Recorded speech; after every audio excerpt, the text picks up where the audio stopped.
चलो जरा किसी ने पा लिया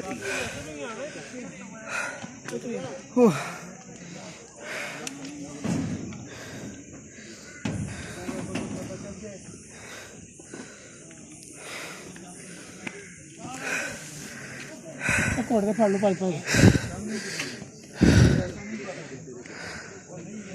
चलो जी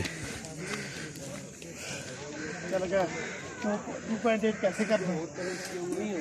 हाँ हमारी स्टिकों को 3 कलर की हुई। कितने पैसे कितने पैसे हैं? क्या है?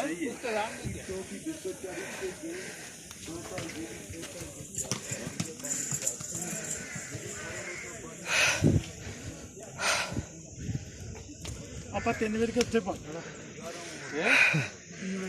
बहुत टाइम है अभी नीचे पहुंचना 2:30 बजे पहुंचना मेन